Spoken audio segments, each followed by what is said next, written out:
Yeah, 20 years later, that's an interesting thing. I mean, these things do have an afterlife that you don't imagine when you're doing them. It's kind of a throwaway medium when you're starting out and you're making these low-budget horror pictures that you don't know if anybody's going to go see. And then to have somebody, come up and say, well, what do you think of it today? After 20 years is, it's amazing that anybody cares. I mean, it was a modern movie in 1980, and time has been kind to it, I think, but the movies that they make today are different.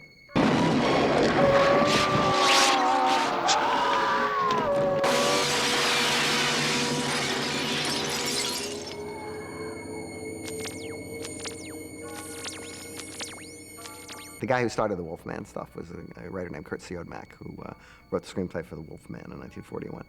And he came up with a lot of lore about full moons and wolfbane and a whole bunch of stuff that became sort of accepted as the traditional stuff for werewolf movies. Even a man who is pure in heart and says his prayers by night may become a wolf. The wolfbane blooms. The Wolfman is sort of the popular culture idea of the werewolf, and people have commented on, how come his shirt is always tucked in and stuff. But, when you're a kid, you don't think about that stuff.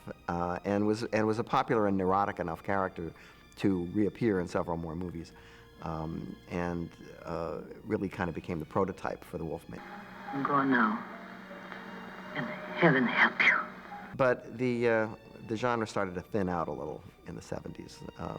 There was The Beast Must Die, which was a sort of whodunit werewolf picture that didn't really quite work, and also in which werewolves were played by large dogs and real wolves, which was always disappointing to me. I mean, the idea of going to see a werewolf picture and have them employ a real wolf instead of any kind of a guy in a suit or makeup was always considered cheating, because that wasn't supernatural enough. And that's certainly the way we felt when we did the Howling. I think the essential difference is that everybody that did the Howling was familiar with the Universal films. With the Universal films, I think would only have echoed legends and tales. It seemed like it would be more fun to try to take the myth into the 80s. Joe picked up on the rules of the werewolf and decided that would be a strong element to structure the story. Full moon, the silver bullet, and most of them don't want to be werewolves and don't want to be bad.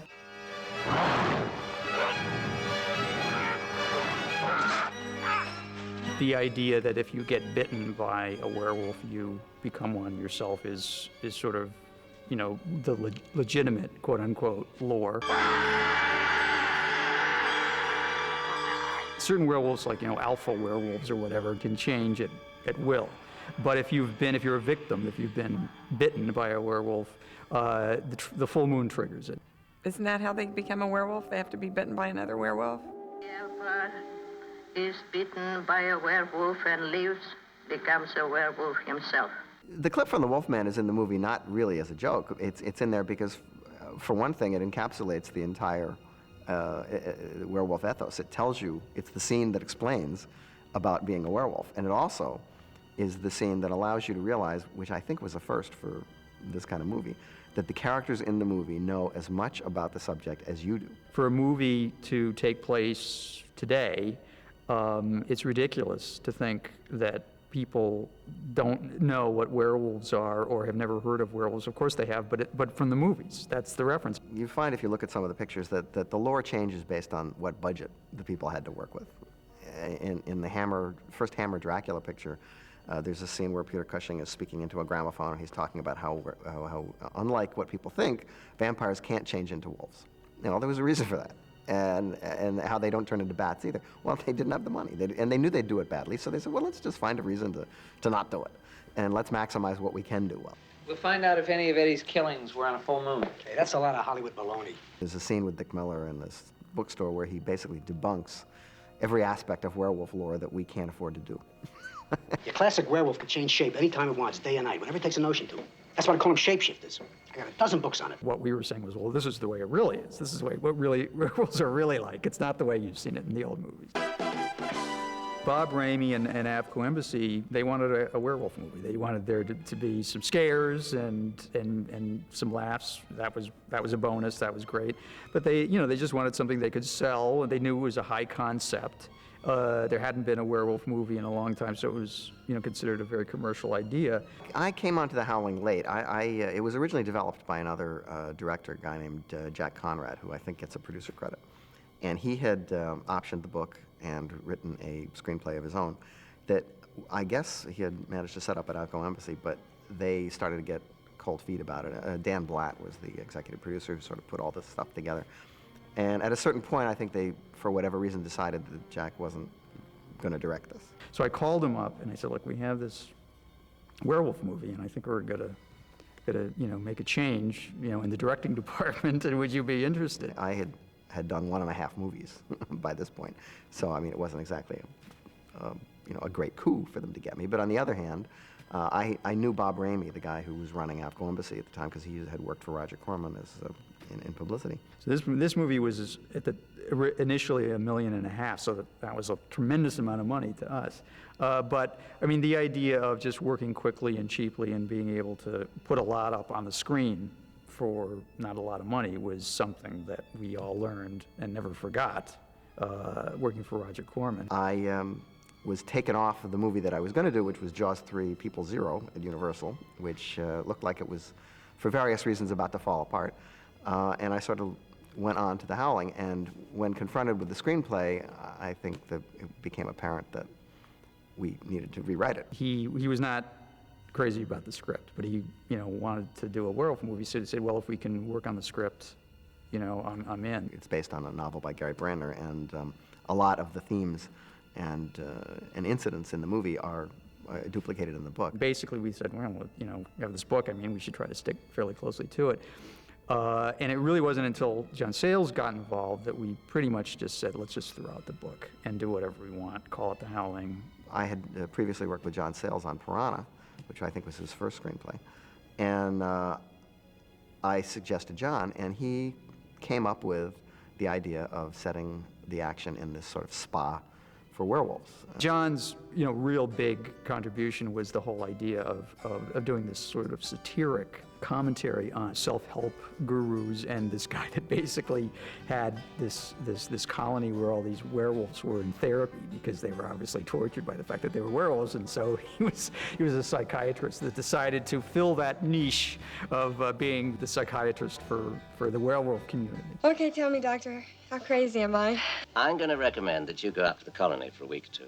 John was also working at the time on Alligator, which was, and since both these pictures were really quite cheap, we would vie for who was going to pay to fly him out, and each company would try to figure out how to exploit him once he was out here on the dime of the other company. Whenever you'd go to visit him, to look at new pages and stuff, you'd knock on the door and say, "Who is it?" And you'd say who it was, and then you'd hear, you'd be taking the paper out of the typewriter and putting the other paper in because he was really working on the other guy's picture.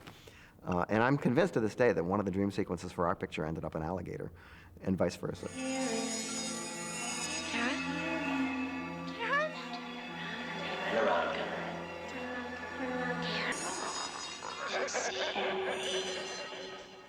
Well, the casting director for this picture was Susan Arnold, who was the son of Jack Arnold, who had directed The Incredible Shrinking Man and Creature from the Black Lagoon and a lot of other movies at Universal. I actually went in and auditioned. I read for it. And then they couldn't find anybody to play my husband. And Chris and I were engaged at the time. Knew if I'd said, you ought to read my fiance, that was going to be the first thing that they were going to not do. So I said, I know this actor. God, what's his name? Christopher Stone. So they found him and they called him in and he went in and read and he got the part on his own. Hey, I got it. First shot. Dan called, I don't know, the next day, and I picked up the phone. He went, "Oh, Dee, I'm sorry. I was trying to get Christopher Stone. I guess I dialed the wrong number." And I said, "No, you dialed the right number." And there was this long pause, and he went, "Oh, you're not telling me this. You're not telling me that you guys..." I said, "Yeah, we're engaged." Hello? There's no crime in that. Karen? I had seen Belinda in Cannonball, and Susie had suggested her for Piranha. and we met her, and we did Piranha, and she was great, and very, very tolerant of the stuff we put her through. I mean, we dragged her from the back of a motorboat with rubber fish on her, and I mean, it was like, what a trooper. And she was wonderful and very charming and natural. And so when it came time to do the Howling, there was this sort of second banana character who, of course, gets killed. And there was obviously this was the girl. I mean, she gets killed in almost every picture she makes. She's perfect for this. Hello, Eddie. Bob Picardo was another discovery of Susan Arnold's, and the audition scene that we did was the scene in the booth. Can I turn around and see you? Bob came in and did this reading with Susan playing the character. I sat her in a chair, and I got behind her and would not let her turn her head and look at me, and I just came right over her shoulder. I think the reason I was hired was I creeped her out. I'm gonna light up your whole body, Karen. It was immediate that this guy was, great. He was a terrific actor. And he had one other major characteristic, which was he was willing to sit still for Rob Bottin to cover him with latex and all that other stuff that he does for hours and days. Sun worshippers, moon worshippers, Satanists. The Manson people used to hang around here and shoplift. The Howling got me a little pissed at first because he said, I got your day's work on the picture. I said, that's all there is? That's all it is? You don't fit in. You don't look like a werewolf. You don't look like, forget it. I said, all right, I'll take the day's work. And we got down there, and it started to become my favorite part. Crazy fuck. And to this day, it is still my favorite part with 150 pictures behind me. Dick Miller is in all the movies that I do. You name it, I got the book. Every time I read a script, it's like, you read the script and you try to figure out what you want to do with it or if you want to do it, and then there's that other nagging question, where's the part for Dick Miller? Because if there isn't one, well, how can I do this? Okay, guys, this is it. The very first thing we shot on this movie was the porno film, because that had to be finished so we could use it in the projection booth. Mike Fennell and I went into my garage and shot a fake porno movie. And this very nice girl came, whose name I can't remember. And we had two production assistants who put on like stocking masks and stuff, and we had this, we brought in this bed, and we basically shot a silent porn film. It was kind of uncomfortable doing it. It wasn't like a lot of fun. You'd think it would be, but it wasn't. It was kind of creepy. The girl from Kansas going into the porno theater was not real comfortable. I mean, ew. It was a real porn shop. I mean, we didn't have to bring anything in. We just had to hide the things that you couldn't put in a movie. So lots of little pieces of tape and price tags on the appropriate parts. And I don't think she wanted to go in there. I mean, I remember Joe trying to talk her in, and she went in with her, hands over her eyes so she wouldn't see these evil things. The unease and discomfort that you see was real. She literally couldn't look at anything. In the film, she enters and she goes through and she's very nervous about everything, and the camera sort of leads her, and she goes back to that booth, and that's basically the way we shot it. She really was ready to flip out when the little porno film was playing and Eddie the Mangler is sitting in the shadows. Parker. The one thing I like about Joe is that he's very loyal, and he tends to use the same people in movie after movie. I mean, I like character actors, and I also like to work with my friends. So by the time I had gotten to the point of doing The Howling, I had already worked with Kevin McCarthy, so I asked him to be in the picture. Get her ready for the 11 o'clock report. There's been a lot of talk. Now there is a pro. And obviously Dick Miller and Bob Picardo, who we worked with the first time on this movie. See, I like to put the writer in the movie if possible, for a couple of reasons. One, it's nice to have the writer on the set whenever possible. And if you're on a location, chances are, they're not going to want to fly him there. But if you hire him as an actor, you can sort of make a case for it. Only thing that freaked me out since I've been working here is the night old Stu Walker came in. I think the picture took about 28 days to shoot, and then there may have been 4 days of reshoots. The story and the budget both sort of dictated the look to the film. There were some locations in Mendocino, beautiful locations, which we couldn't afford to stay in very long, so we shot the heck out of them. It was freezing cold up there, and by the second day I was running this fever. So most of the shoot up there in the werewolfland, I was in a haze. I mean, I don't know how I ever actually read my meter because I was just delirious. But you know, I guess that added to it.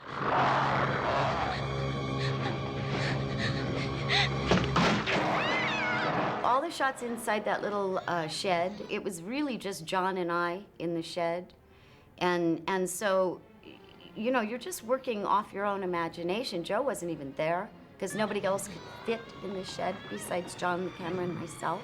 Belinda, I believe, goes to a cabin, and then she runs through the woods, and then she runs up to another door, and then she goes into it. One place was, I think, in Mendocino County, and a month later, we shot the interior where she arrived on a stage, and then the portion where she ran was in Griffith Park on another night, and then the cabin she ran to was somebody's house that we just spotted along the road up in the mountains. Nobody was home, and we just set up and shot it. We had a production designer named Bob Burns, Robert Burns, who had been the production designer on the Texas Chainsaw Massacre, and I think had a great deal of influence on the success of that movie, because I didn't realize until I went to Bob's house how much of the decor of the Texas Chainsaw Massacre had actually come from the mind of Bob Burns. He was good at regular stuff too, but he brought a certain queasiness to the props and stuff that we had, and the idea of Marcia's cabin and the way she lived, and you know, with dead animal skins and bones and stuff. I mean, Bob just ate that stuff up. Where is he? He was here this morning. And it changed my life, I got to tell you, to work in a real morgue. And we were guaranteed that it was going to be empty. It was going to be just empty, you know, containers. And when we got there, it was filled. There was only 2 left, and they were waiting for what they call a delivery. So we had to sit there for hours until another cadaver came down, another body, and they stuck it in. And then we had ours, which was empty, where we put our, you know, was going to be the empty werewolf one. And a day in the morgue was enough that as soon as we got it, we wrapped early, and I went home, and I tell you, I had a new view of life. I'll cook it later. Elizabeth Brooks had only been in one other picture, which I think is Family Plot. And I think she kicks a gravestone. I don't think she had a big part. Once we put her in the makeup and the wig, I mean, she was incredible. I mean, it was Charles Adams would have died to have her play Morticia. Of course, she's got a big nude scene to do with Dee Wallace's boyfriend. And Dee was, you know, sort of like, oh, I don't think I want to see this. I just remember Joe coming up to me like 3 or 4 days before, and he went, so Dee, I said, what? What is it about the scene? He said, well, yeah, I was just, so are you coming to the set that day? And I said, I guess you don't want me there. And he said, well, I think it would be a little uncomfortable. I said, I think it'd probably be most uncomfortable for me. So I went drinking that night. We were shooting at night, and it's kind of cold in Mendocino, and there's a fire, and they're supposed to, you know, make love, and so John Hora, the DP, has got these fire filters. You know, you put them up on your eye, and it makes the fire blurry. He says, well, how about this one? And these actors are standing there like naked. So how about this one? I said, fine. He said, well, how about this one? I said, well, fine. You know, well, I got this one's better. And I looked down, he's got a whole box of filters. He's got 25, 60 filters. He wants me to look at every one. I said, John, they're freezing. We have to shoot the movie. Well, I had it in my contract also that there would be no additional nudity added by anyone. 3 or 4 a.m. in the morning, I walk into the scene in the barn. I think it's the first time I really find out that the colony is all what it is. I walked into the barn and I looked up, and there were about 10 ladies with their boobs hanging out. And I went, okay, what the hell is this? Well, the studio wanted more, and they thought, and for 4 and blah. I said, I'm not shooting this. This is in my contract. Oh, come on, Dee. I said, I'm not shooting this. The crew was laughing. Now, you know when the crew's laughing at 10 women with their boobs hanging out, you've gone over the line. I said, I'm not doing it. Oh, poor Mike Fennell. Oh, Dee, don't do this. We're out of time. It's Dee. I said, I'm sorry, I'm not doing it. So they called Dan Blatt. Half an hour later, you hear his car coming through the farm, right? He goes and pulls up and goes, gets out, slams the door, walks in, looks up, and he goes, she's right, it's stupid. Put some clothes on him. Gets back out, gets in his car, and leaves. I think I would be gilding the lily to say that I had an approach to directing anything when I did this picture. I mean, I'm still just learning. I mean, there's always, no matter what mistake you make, and you say, well, I won't make that mistake again, then you make your next picture, and there's another mistake you can make that you didn't make before. In the case of Dee, who was really gorgeous, I mean, just like a knockout, she was so nice and approachable. There was no difficulty to directing her because she did take direction. The only difficulty for me was that once she would get to a place, sometimes it would be hard for her to get away from that place. Once she had reached that emotional peak, it wasn't like, okay, now we're gonna do a comedy scene. You know, it would be, she would really still be there.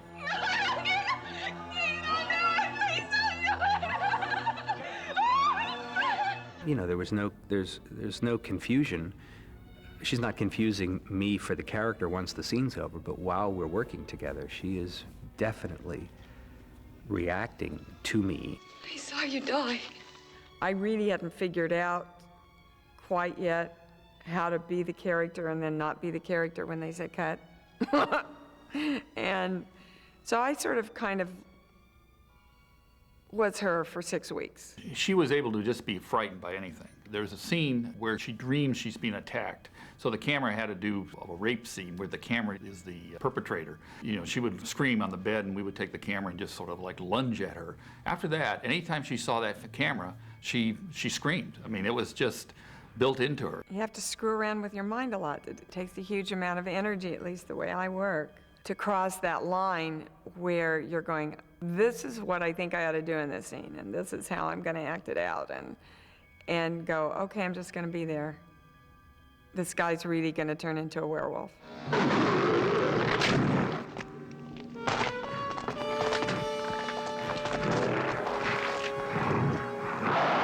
In the emotional scenes, and the scenes where she had to be frightened or emotional in any way, she really got into it, and she really worked herself up into a state, but it's very effective. She really gives the film its reality.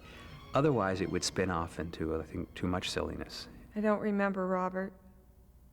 I only remember Eddie.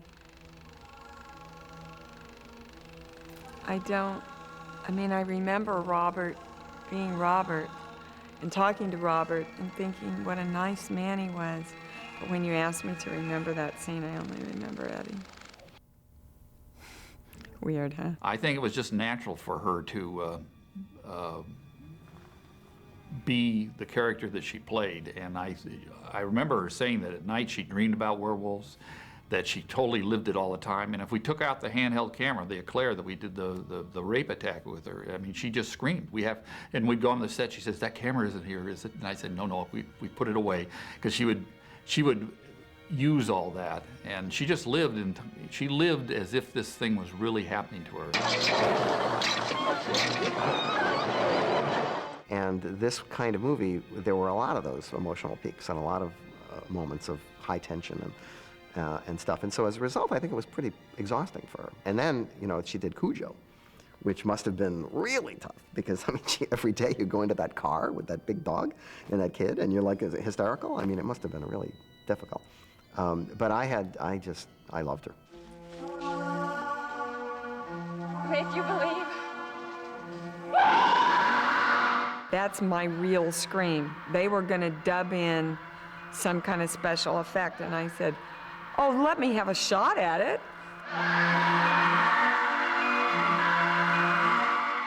The end of the film was not written the way it is. As I remember it, she was supposed to transform into a pretty horrible werewolf.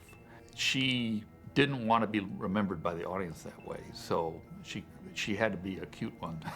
I had it in my contract, you know, that I would not be seen as a werewolf. She was very, very nervous about having to turn into a werewolf. You know, I said I really feel like she should be vulnerable in losing her fight. And that's how they came out, what I think looks like a Bambi werewolf. That was shot the day before the picture was printed, the day before the prints were made. We ended up having to shoot it in our office, I think, in our production office. It was after, we had John Hora come with the camera, and it was just him, and we lit it, and it was like it's like a tight close-up like this, and we shot it against the wall in our office. That whole scene is done in huge close-ups because of the fact that there was no set. It needed to be more of an emotional thing anyway, so the less seen, the better.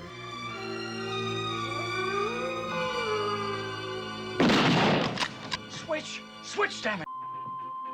The general technique for doing transformations prior to this movie was lap dissolves, where Lon Chaney would be sitting in a chair like this, and they would sort of pin him down so that he couldn't move, and they would change the makeup over a period of hours and maybe half a day, and they would then dissolve all these pictures, all these things together in the editing, and that would turn him into a werewolf. We wanted to do, something that people had not seen before, which is actually see the physical transformation happen.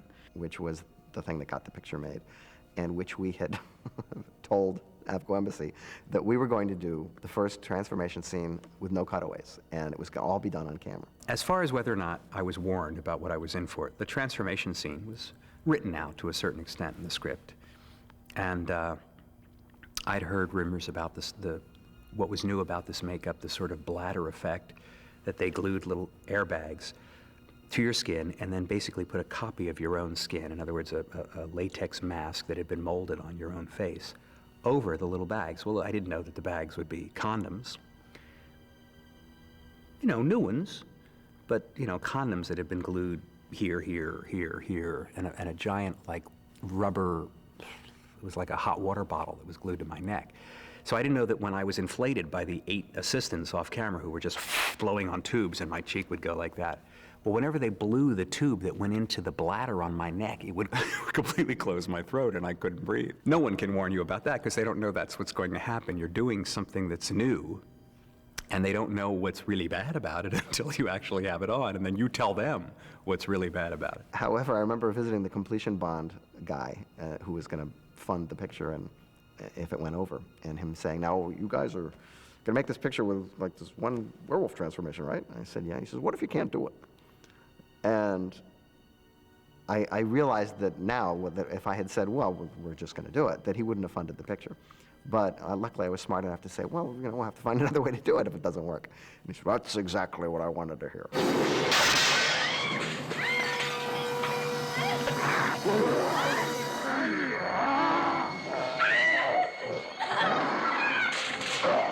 The look, the design of the werewolves in this movie was lifted directly out of the research that we did. There were old woodcuts. They were, 16th century woodcuts that showed this creature, this wolf-like creature with a long snout and the big ears, but standing on its hind legs. So when it came time to try to figure out how to do it, Rick Baker, who worked on the picture initially, came up with these kind of masks that would elongate. The only reason Rick was doing our picture was because John Landis and he had been planning for a long time, supposedly, to do a picture called American Werewolf in London, and John had never actually done it. And when we took Rick out to lunch to ask him to do our picture, he said, "Well, I really was going to do John's picture, but it hasn't happened. So, and I really want to do a werewolf thing, and I want to use these techniques, and so I'll do your picture." Well, once John heard of this, by golly, that picture was on the boards and ready to go in just a couple of months. And so Rick said, "Well, I have to do John's movie now." But I'd recommend this guy, Rob Bottin, who is sort of a protege. His special effects are so much better than American Werewolves in London. They are. I don't think it's because I'm starring in the film. In order to make these life mask things, you have to have your face encased in plaster. And it gets real hot in there. And if you're claustrophobic, it can drive you crazy. And you have to have a tremendous amount of patience because it takes a long time to put these makeups on. There's a certain challenge and a certain freedom in acting in a mask. There's an abandon that you can have because it isn't your own face, and there's something about having all that makeup on you that can be freeing. It can encourage you to really go full out. And I remember when we had the dailies for the first of Rob Bottin's successful effects, that there were ladies at AFCO that couldn't stay in the screening room. They left because was too intense. One day, in fact, we actually didn't shoot any film because it was the first day that Rob was going to do the transformation, which started with Bob and ended with puppet heads. And they went upstairs to the makeup room and didn't come down. Lunchtime came and went. Dinner time came and went. Haven't shot anything. No, it's not quite ready yet. Then he's finally ready. He comes down. He looks great, but unfortunately, everybody's got to go home because it's too late, and they're all on super golden overtime, even though it's a non-union movie. And we had to wait until the next day. If he had a werewolf whose snout would extend, that pretty well was what that creature did. So one of the things we would do is, for example, always make sure the camera was moving, because he wasn't on a physical body that could move around.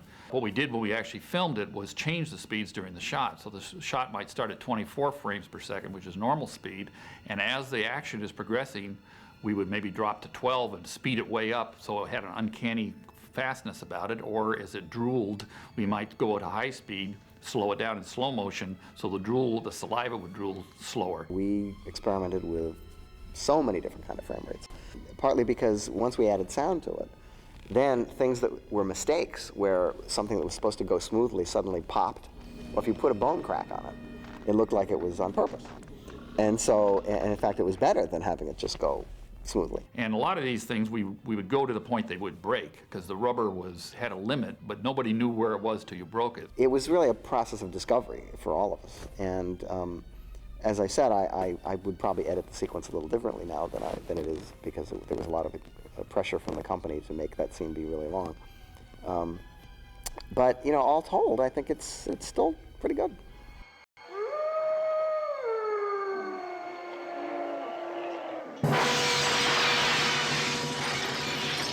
Pete Coran was a friend of ours who actually did the opening title with the Howling with the window that breaks and stuff, which was done for the trailer, and we all liked it so much we put it in the movie and never paid him extra, which he never lets us forget. When it came time to do the werewolf transformations during the love scene, it was quite apparent that we weren't going to be able to afford to do that in any other way than animation, and so Pete did some work on glass, which suggests, a little more obviously than I would have liked, that they've actually turned into wolves, and it works okay. I mean, he did a good job with what he had to work with. It's again, another case of there's no other animation like that in the movie, so it's sort of like, oh, what's that?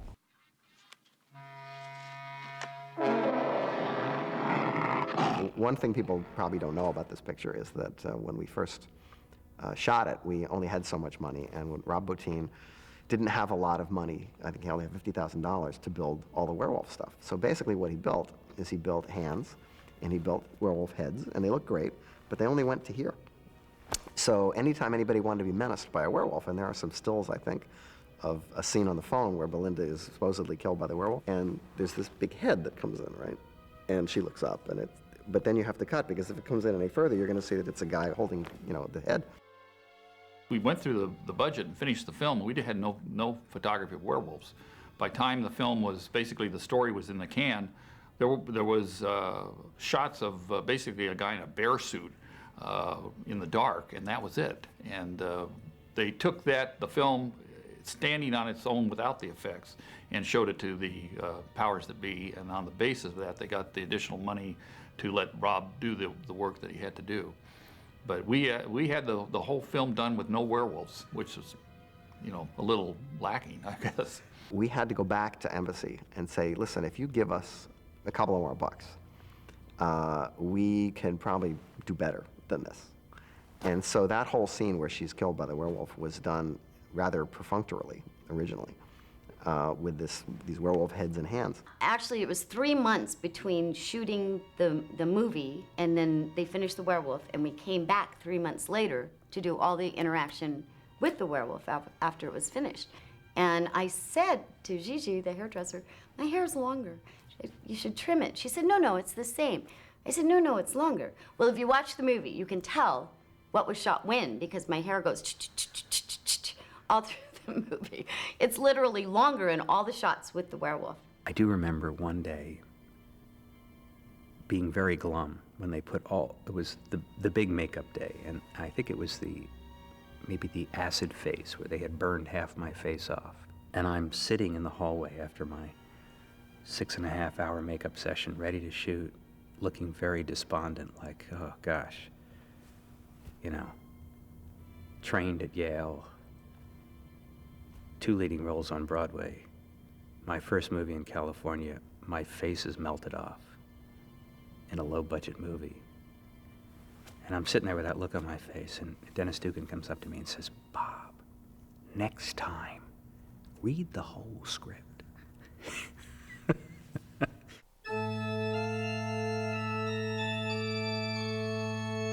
Pino Donaggio, who had also scored Piranha for Joe. And he was an Italian composer, did not speak English. The way that we scored that movie, because we had very little money, was that, and I've never done it this way since, thank God, but we flew him over from Italy, sat down at the Moviola and spotted the movies, you know, and we had actually Paul Bartel, who's a director and a friend of ours, speak Spanish, and Pino speaks Spanish, and so they would speak Spanish at each other, which of course is not their first language, so it was kind of a translation of a translation, but managed to get through it. And then Pino went back to Italy and recorded the score and mailed it to us. And that was it. When I went to cut it in, I think I left one cue out. I lost one. I mean, they came in little rolls, and I was in there putting, on the Moviola, putting them together, and I got to cue number 47 or whatever, and I couldn't find it. I don't know where it went. I don't know where it got to. I don't know what happened to it. So I had to substitute another piece of music at the end, and I think Pino was a little annoyed, and as was I, because the music was much better that was actually written for the butt part. Margaret, look at me.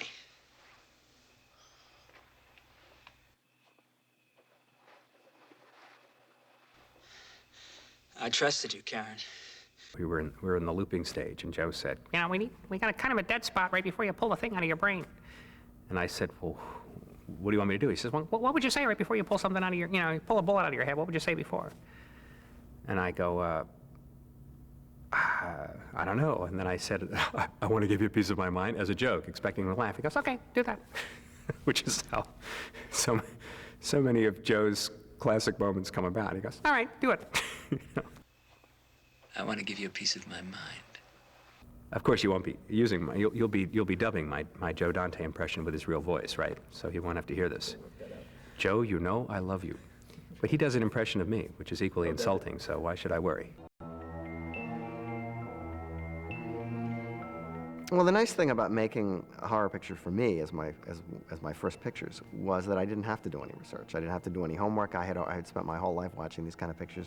I knew what I liked about them. I knew what I didn't like about them. I knew what worked and what didn't work, and that I had a lot of affection for them. And I tried to get that affection to come out off the screen toward the audience. And so there's a lot of nods in those pictures to earlier movies. Joe is one of the first directors, movie brat directors who knows so many movies that it's effortless for him to refer to them in his work and to make them a constant source of added enjoyment for a knowledgeable moviegoer. However, his films are completely enjoyable by the 15-year-old who doesn't get any of the references. Joe loves movies. He absolutely loves movies. I mean, you can't go to his house without him sitting you down and showing you a screening of something or another. You were enthused by his enthusiasm for the material. I find it interesting to comment on the movie within the movie. I mean, while you're watching it, so that you get the experience of watching the movie, but you also get a sort of an editorial judgment on what the filmmakers think of the movie and the material and the movies that have gone before. And I think he takes the old movies and adds the humor to it. And I think that's what makes him so unique and wonderful. Almost every character in the movie is named after a director of a werewolf movie. George Wagner with the Patrick McNee character, and the head of the TV station, played by Kevin McCarthy, is Freddie Francis. And Lou Landers is the anchorman, and the John Carradine character is Earl Kenton. So yeah, it was a real inside kind of thing. I'll get our people to cruise west of. Boy, there's a lot of flotsam and jetsam out tonight, isn't there? Seems like there's more of them every time we get out here. we sort of decided to make the picture look like it was an urban crime movie for the first part, and in fact got the distributor, Avco Embassy, to sort of soft pedal the werewolf stuff in the advertising to make it look more like a slasher movie, which were actually pretty popular at the time. And the part of the fun was that people really didn't know it was a werewolf movie for the first couple of weeks when it came out, and it was a surprise. It's a hit. It certainly surprised me. I will never forget the screening of The Howling. I sat there in shock at the audience that went like a roller coaster, laughing, screaming, all the way through the entire movie. And I was in shock. I had never witnessed an audience interaction like that. I went to the preview in New York, and I remember they were running it in one theater downstairs and another theater upstairs. And there's a scene in the picture where Belinda Blasky is at the chest of drawers, and this werewolf hand comes in with a piece of paper. And I had never thought that it was going to be such a big deal, but there was like this scream. And I thought it was a fluke, and I went back, so I went upstairs where the picture was staggered a little bit, and they screamed exactly the same way in exactly the same place. Well, I do a lot of horror films, but I don't watch a lot of them. I get scared. Get out of here. I was the only one that screamed at the screening when the dog jumps in the window at me, and I was in the shot. Sometimes you do stuff on instinct. I mean, you really direct movies on instinct, and your instinct is that this is the correct way to do it, and sometimes you can't even explain why, but it just seems the right way. And it's kind of validating when you actually go to the movie and you see that whatever it is that you had intended, or even not intended, is exactly what it should be. I think it's just a bloody good horror film. It just releases your imagination, you know? I mean, there's so much fun. You're not personally involved, really. You're sort of into a fantasy land, so you can just fly with it. People stop me all over the world about The Howling. It has a huge following. It works completely as a horror movie in that it has many great scares in it, and it's moody. And you know, it gets you to pop out of your chair a number of times. Joe didn't manipulate you. He really scared you. Bill, wake up. There's something out there. Outside. Something was howling. The other films that I know of around that time that did werewolves that had more money don't seem to have quite the magic to them. I was and am a firm believer that you can scare people a lot more easily when they're relaxed. And the audience's first inclination when they go into a horror picture is that they're going to have fun. And so there's a lot of laughing, and there's a lot of making fun, and there's a lot of talking at the screen. Don't go there, don't go in there, don't open that door. Because people basically go to get scared for the same reasons they go on a roller coaster. I mean, it's a safe kind of high without having to actually be in danger. You know, sometimes really talented people just do their own thing. And I think the fans totally get that. My deal on this picture was they paid me, I think, $1,000 to direct it. And there was a pretty bad period after The Howling that I didn't work at all because the company changed hands. And Norman Lear bought it and decided he didn't want to make this kind of picture anymore. He wanted to make, you know, something a little classier. And so the project that I'd been working on, the Philadelphia experiment, which I'd been working on for not much money for almost a year, was canceled. And I was down to my last $500 after having made 2.5 pictures, just to show you people out there that it's not as easy as you think. Having made The Howling and having had people go pay money to see it just opened up all sorts of doors for everybody. Ultimately, I think it probably led to me directing Gremlins because I was sent that script in the mail. Unbeknownst to us, Steven Spielberg saw the movie and was a big fan of it, which we didn't find out until we got a script in the mail, which was Gremlins. Just like came in the mail, I thought it would come to the wrong person. I said, Steven Spielberg sending me mail? What for? In fact, Steven hired Dee Wallace to star in E.T., so he obviously liked the movie a lot. I remember the day when my Star Trek producer, Brannon Braga, discovered that I was Eddie Quist. He had no idea. You know, I'd been working with him 2 years on Star Trek Voyager, and he didn't know that and someone told him that I was Eddie in The Howling. And I think that he finally went, wow, there's more to this guy than I knew. Let me write an episode. Shortly after that, we did a Jekyll and Hyde episode on Voyager. The ad campaign was a claw ripping through a screen or something, and then behind it is a woman screaming. And it was a pretty provocative image. And I think the ad line was, "Imagine your worst fear or reality," which is pretty vague, but still interesting. And nowhere says Wolfman or werewolves or anything. We thought it was great because it was suggestive without being blatant, and you know, we didn't want to give away what the werewolves looked like. You know, it was a very subtle, kind of tasteful, classy campaign, we thought. It was arresting enough image to get people talking, and it was used all over America. But in Europe, oddly, they took the same idea, but they put a big wolf snout sticking out instead. And I think that's what's on the cover of your DVD, come to think of it. And I think the other one's better. I think the other cover is better. Don't use that one. Use the one with a girl. The Howling did well enough to spawn a sequel, although if for whatever reason it wasn't made by Embassy. I don't think I probably would have been in the running to do that because Gary Brandner, who wrote the book, was not a big fan of mine. And he was controlling the rights at the time.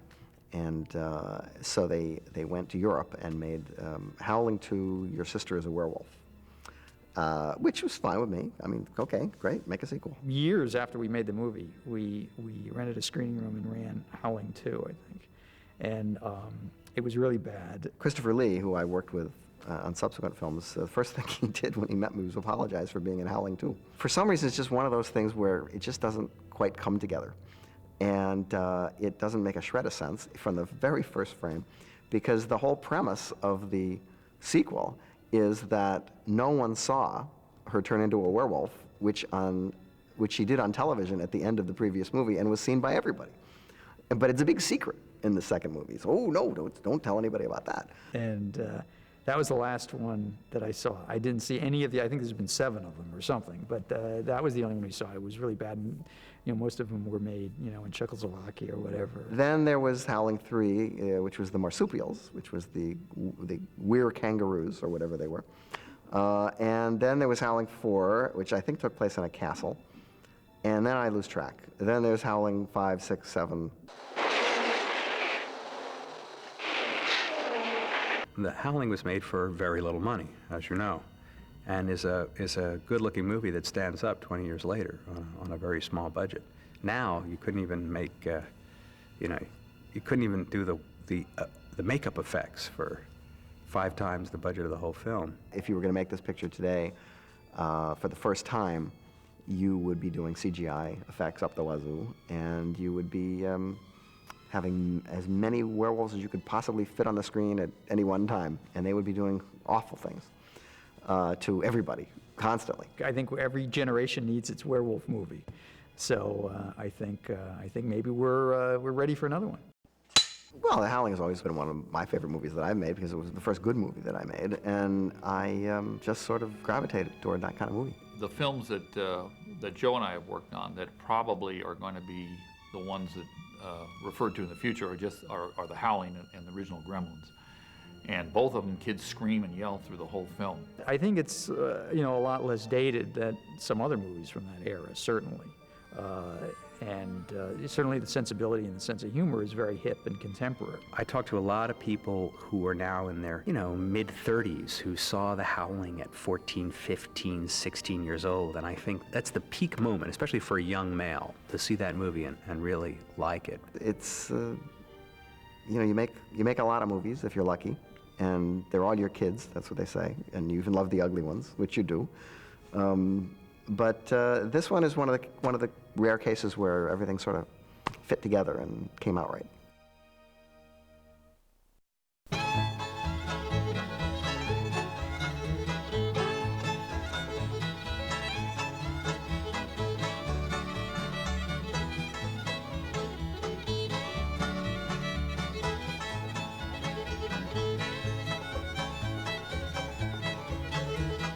How long is this documentary? I don't remember the question, actually. Want to hear it? You better ask me questions like, how long did the makeup take and that kind of stuff. Yeah, so much fun. That's it.